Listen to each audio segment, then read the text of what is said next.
নমস্কার বন্ধুরা, কেমন আছেন সবাই? আশা করি সবাই ভালো আছেন। রূপালী মিনি ব্লগে আপনাদের সবাইকে স্বাগত জানাই। আজকেও এসে গেছে একটি সুন্দর ধরনের রেসিপি নিয়ে আপনার সামনে। এটা কি বুঝতে পারছেন? এটা হলো মান। এরা মান বলে চিনি, আপনারা কী নামে চিনেন আমি জানি না। আমি এই মানেরই আর ঝোল বানিয়ে আপনাদেরকে দেখাবো। কিভাবে বানাচ্ছি সেটা দেখে নিন। আর এই মানটাকে সবার প্রথমে আমি এর খোসা ছাড়িয়ে ছোট ছোট আকার করে কেটে নেব, তারপর বানিয়ে নেব। এর জন্য কি কি উপকরণ নিচ্ছি দেখে নিন আর ঝটফট বানিয়ে নিই, চলুন। মানে ঝোল বানাতে আমি উপকরণ নিচ্ছি, দেখুন। এখানে খোসা ছাড়িয়ে মানটাকে আমি ছোট ছোট আকার করে কেটে নিয়েছি এবং জল দিয়ে ধুয়ে নিয়েছি। এখানে নিয়েছি জল, সর্ষের তেল, পেঁয়াজ, রসুন, আদা, কাঁচা লঙ্কা একসাথে বেটে নিয়েছি। এখানে নিয়েছি টমেটো কুচোনো, পেঁয়াজ কুচোনো, গরম মশলা গুঁড়ো, মেথি পাতা, হলুদের গুঁড়ো, কাশ্মীরি লঙ্কা গুঁড়ো, জিরে গুঁড়ো, নুন। আর এখানে নিয়েছি সর্বশেষে গাওয়া ঘি। এবারে আমি নুন দিয়ে জল দিয়ে কুকারে আমি সেদ্ধ করে নেব, দুটো সিটি ফেলে। আপনারা চাইলে এখানে কড়াইতেও সেদ্ধ করে নিতে পারেন। তো এবারে সিদ্ধ করে নিই, চলুন। কুকারে নিয়ে নিয়েছি, এখানে কুকারে দিয়ে দিলাম সব মান, একটু দিলাম সামান্য নুন আর দিলাম জল। এবারে কুকারে ঢাকা দিয়ে দুটো সিটি ফেলে নেব গ্যাসে বসিয়ে। গ্যাস অন করে নিয়েছি, কড়াই বসিয়ে দিয়েছি। কড়াইয়ের মধ্যে দিয়ে দিলাম সামান্য পরিমাণে সর্ষের তেল। তেলটা গরম হওয়া পর্যন্ত অপেক্ষা করতে হবে। গরম হয়ে গেছে কড়াইয়ে। আর এখানে দেখুন কুকারে যে সিদ্ধ করে নিয়েছি মানটা, সেটা জল থেকে উঠিয়ে নিয়েছি পুরোপুরিভাবে, একটু জল নেই। এবার এটা ভেজে নেব।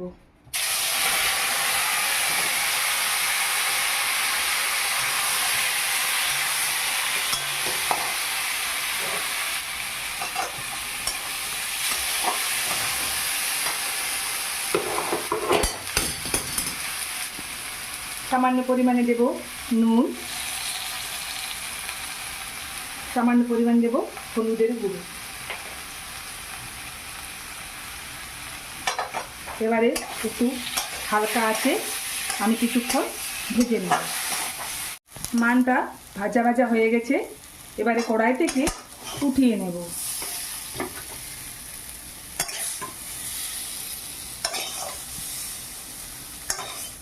একটু যেহেতু মানটা বেশি সেদ্ধ হয়ে গেছে তাই একটু লেগে যাচ্ছে ইধার ওধার।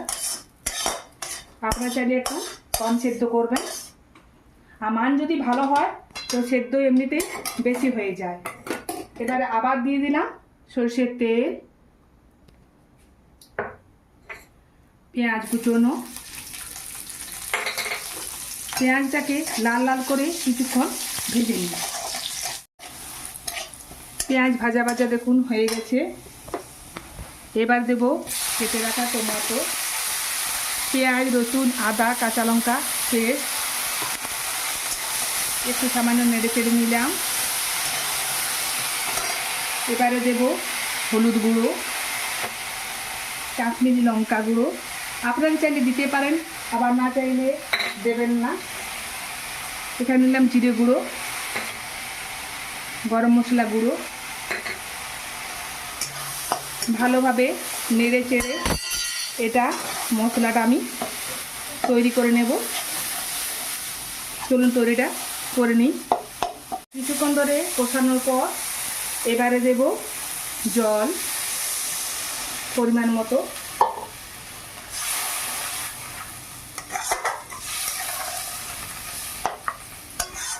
আপনারা যে যেমন ঝোল পছন্দ করেন সেই অনুপাতে জল দেবেন, আমি আর দিচ্ছি না। এবার জলটা ফুটে ওঠা পর্যন্ত অপেক্ষা করতে হবে। ঝোলটা ফুটে উঠেছে, এবারে ভেজে রাখা মান এই ঝোলের মধ্যে দিয়ে দিলাম। একটু হালকা করে নেড়ে নেব।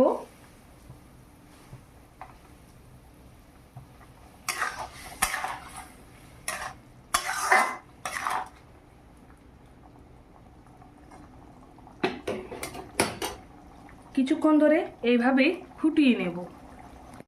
ঝোল দেখুন ফুটে উঠেছে, এরপর দেবো কাস্তুরি মেথি পাতা। আপনারা চাইলে এখানে ধনে পাতাও দিতে পারেন, আবার কেউ যদি চান যে দেবেন না তো না দিলেও চলবে। এবারে দেব 1 চামচের মতো গাওয়া ঘি। আপনারা যদি গাওয়া ঘি পছন্দ করেন তাহলে একটু দেবেন, না হলে বলবো দেওয়ার কোনো দরকার নেই।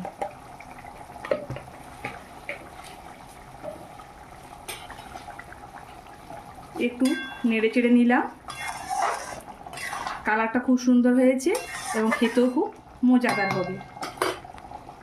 এবারে গ্যাসটা বন্ধ করে কড়াই থেকে উঠিয়ে নেব।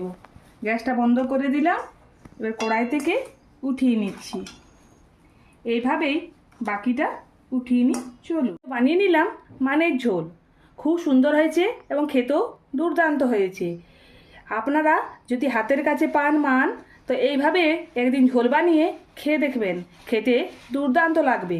আর আমার এই পুরো ভিডিওটা দেখার জন্য আপনাদেরকে অসংখ্য ধন্যবাদ। সাবস্ক্রাইবটা করে পাশে থাকুন, সাথে থাকুন।